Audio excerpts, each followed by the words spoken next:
Jim, it was a crusade for Prince Harry, but has the crusader been crushed or the sun won't rise again? Which is it in your view? Good morning. Well, I think recently as last week, you mentioned that he was saying that he wouldn't settle, and now he has. He's capitulated to some degree. But I think if he really wants to emerge as the victor or the winner of this, and to really raise his, let's be honest, his reputation hasn't done well the last few years. No, I don't think it has, in fairness, I sadly. think if he was to say, OK, he doesn't have to disclose the amount, but if he said every single penny that I was given in that settlement, I'd put it into charity, it could go. He was seen, I think, last week with his wife out, trying to comfort victims of these recent fires that they've had over there. Yep. And I think if he was to raise his reputation both at home and in the US, he ought to, or not ought to, it's up to him what he does, but does he really need the money? I guess you've got to ask yourself. Probably not. I think he's left quite well off after his mother, yes, of course. Passed away. So yeah. I think if he was to give it to charity, every single penny, I think, rather than just... Okay, I think that's a really cogent argument. Lastly, if he doesn't do that, if he decides to do with the money whatever he sees fit, buy a house, how does he emerge from this in your book, Jim, lastly? Not as well. I think I would say, he's talked the talk up until now, but he's still capitulated. So I think give the money to charity, whether it's the games that he supports with the Invictus. Oh, that's a good idea. Yeah, or some victims' charities as well, possibly. It's just frustrating to see right-wing or hear right-wing voices criticise him when things go wrong. But meanwhile, we had an 18-year-old boy who, is dealing with illegal press intrusion throughout all that time. He lost his mum, dealing with all of that. I mean, can you not bring yourself, or in general, to just say something positive about the poor man? I've met him. I think he's a tremendous bloke. Yeah, I'm just asking, when he said that his was a crusade and he was the only one still standing as recently as a month ago, why he's decided not to take it further? Because he wanted to change. I want to get it right. He wanted to change the media landscape. Okay. Well, he's not. All right, he's forced an admission and a considerable amount of money from news group coffers, I get that. And they have admitted to criminal behaviour or unlawful activity, let's be careful. That is pretty big. Nick, that's pretty big. Sir, yeah. That's not changing the media landscape, is it? Okay, but I'm with you, fine. So he's not achieved that, but no. I'm just trying to understand, why is that the focus? If this were your son or my son, we would all be like, well done, young man. Is it worth it, though? To wreck your relationship with your brother, is it worth it? Depends. If he felt like the integrity of him, making this point was more important than it's a shame. Let's be honest. But I don't want to. Oh, the whole thing is a tragedy. That the two brothers have fallen out, particularly as they hopefully comforted each other through the loss of their mother. The behaviour by the son, and I say again, I wasn't there at the time, but it's unlawful. It's appalling, and the fact they've had to pay out this money and £1 billion in other settlements is grotesque. So I think it's fair to say, has he actually achieved what he wanted to achieve? Without being seen as critical, it's just a question, Olu. It's a question, but I think your question, I bet you some of the next presenters, their question will be, why did the son get away with this? Why has the son done this? Well, I don't think... let's hope it is. But I don't think they did get away with it. Oh, I see. You're saying some journalists should go to jail, I imagine, is what you're suggesting. Well, for a lot of people, of course, the fact that the boss... Rupert Murdoch did not appear in court is a missed opportunity, but again missed by the Duke of Sussex, who decided to take up his stumps. What really makes me struggle is, personally, on a very personal level, is the second question about the way that Harry and Meghan have been treated. And there are obvious reasons. There's the class thing, there's the race thing, 100% the race thing. I just don't get it. Why? What is it that? Why do people? Surely somebody. I don't buy newspapers. I get my news from people like you and off the television. Yes. But I understand you use the papers. They're your initial researchers because that's what people are reading. That's what they want to hear being talked about. But who cares? About this stuff. And then the fantastic example was that you gave was that they reported the flowers at the wedding, the bridesmaids' flowers, and the way that was reported, I was like, I understand that we can stamp down on papers and say, right, stick to the facts, but that's not about a factual thing. They're using facts, but it's their interpretation of those facts that they get away with it. And I don't understand why they do it. Well, do you understand now? Do you? I mean, I appreciate that you don't read these outlets, read these papers, but I can with a very cursory Google, I can find a claim by a retired commanding officer, and this is reported by the BBC, accusing Prince Harry of having turned against his military family after having trashed his birth family. And the Daily, that's the BBC reporting that because of the ecosystem that's being created. So when you say you don't understand, do you understand now, or do you see some sense in my cautious theory that they've created an ecosystem in which the likelihood of pursuit, investigation, and possible prosecution has been reduced to about as low a level as the guilty people could possibly hope? Yeah, I understand that, and I understand how it's happened, but I don't understand that senior officer to turn around and say that Harry's turned his back on his military family. I'm in touch. I left the military in 1994, and that's 30 years ago. And I speak to the guys via social media, a little group that we've got, or a couple of groups, on a daily basis. And I know in my heart that he's in touch with guys who he served with. And you see it with the Invictus Games as well. You see his commitment to the cause of personnel, comrades injured in the military. Well, I was delighted when I first came across the news yesterday. Guilty pleasure, flicked Mail Online open, saw the news. No, actually, I think I heard it on your programme, and then I flicked open the Mail Online to see what the commentators were saying.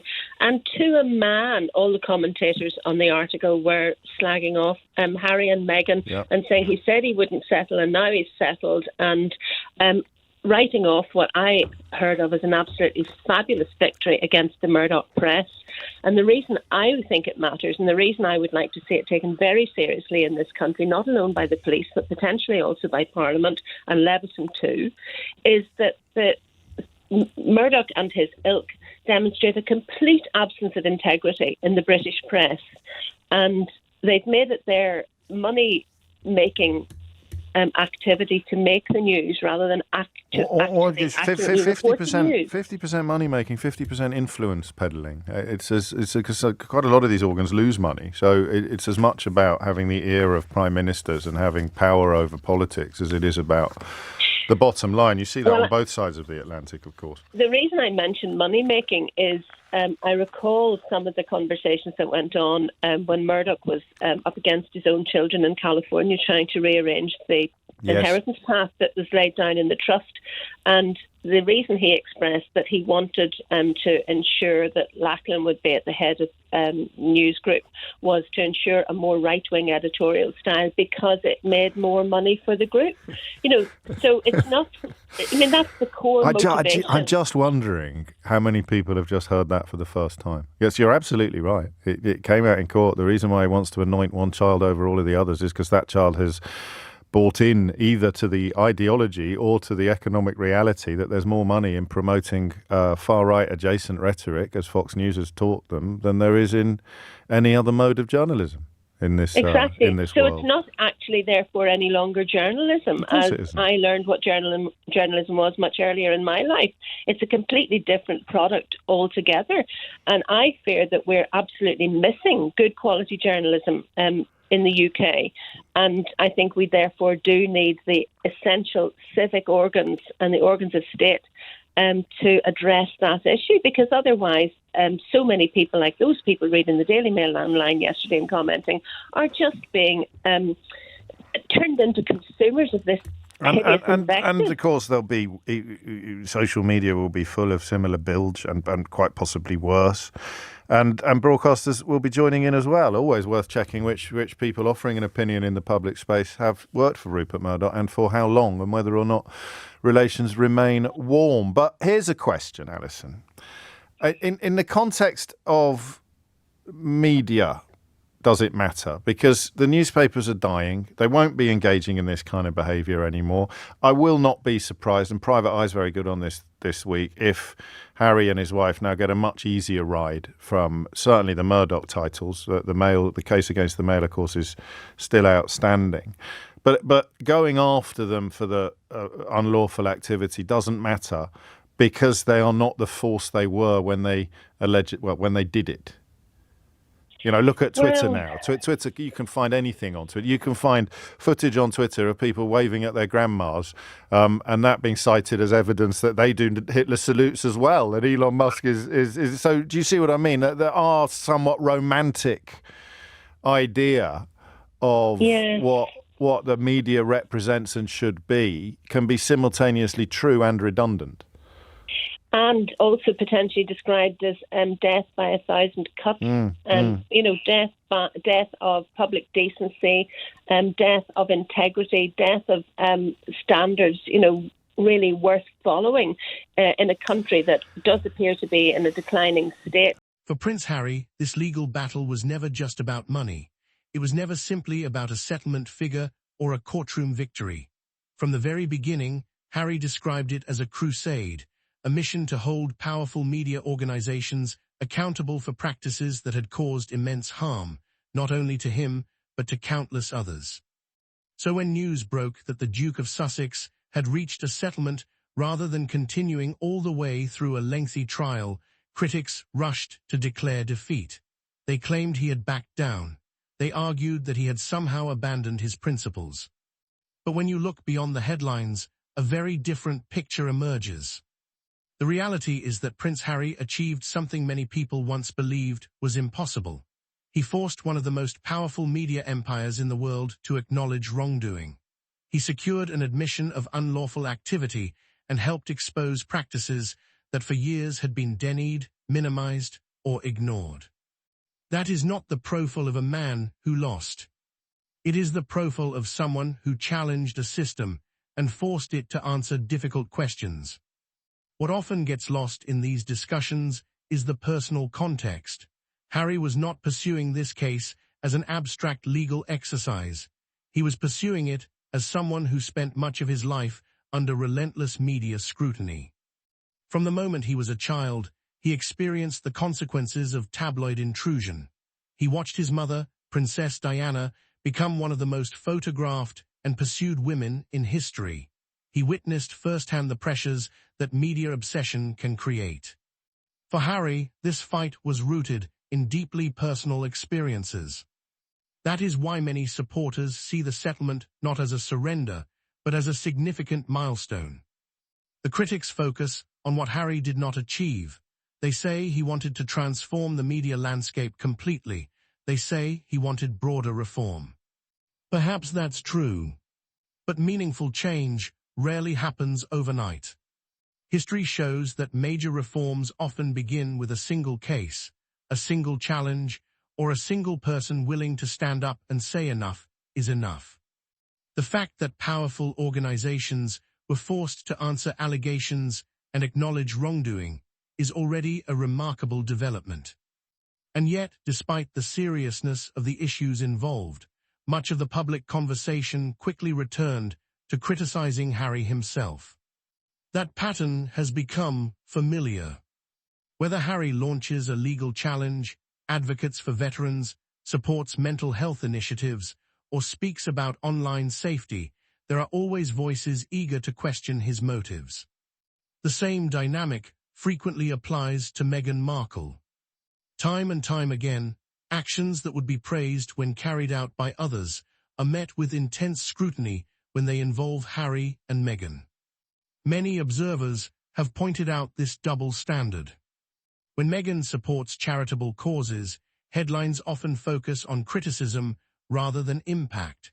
When Harry champions veterans through the Invictus Games, some commentators still look for reasons to diminish his efforts.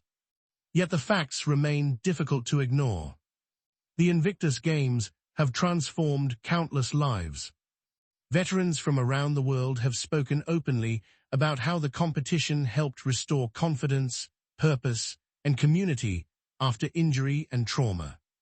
Harry's commitment to servicemen and women has never disappeared. Despite claims from some critics that he has somehow abandoned his military family, the evidence suggests the opposite. The Invictus movement continues to thrive because of his dedication. The admiration shown by veterans who participate speaks volumes. And then there is Meghan. For years, Meghan has been subjected to a level of scrutiny that many commentators believe goes far beyond normal public interest. The contrast in media coverage has often been impossible to ignore. Stories involving Meghan have frequently been framed negatively, even when similar actions by others were portrayed positively. Supporters argue that this reflects deeper issues within parts of the media ecosystem. They point to examples where narratives seemed predetermined long before facts were fully established. That is one reason why Harry's legal actions resonated with so many people. They were not merely about past wrongdoing. They were about challenging a culture that rewards sensationalism, division, and outrage. The broader question is whether accountability matters. Some argue that traditional newspapers are declining, and therefore these battles are no longer relevant. But influence is not measured solely by circulation numbers. Media narratives shape public opinion. They influence conversations, perceptions, and reputations. The effects can last. He could not win. He was told that challenging powerful media organizations was futile. Yet he continued. And ultimately, those organizations were forced to answer difficult questions. Whether one agrees with every aspect of his approach or not, that outcome cannot simply be dismissed. For Harry and Meghan, the past few years have been filled with controversy, criticism, and relentless scrutiny. But they have also demonstrated resilience. They have continued advocating for causes they believe in. They have continued supporting veterans, mental health initiatives, charitable projects, and community outreach efforts. And despite the constant noise surrounding them, they continue moving forward. The settlement may not have delivered every reform Harry hoped to see. But it delivered something equally important. Recognition, accountability, and a reminder that even the most powerful institutions can be challenged. Far from being the end of a crusade, many supporters see this moment as proof that the fight was worth pursuing. Because sometimes victory is not measured by changing everything overnight. Sometimes victory is simply proving that the truth matters and that accountability is possible.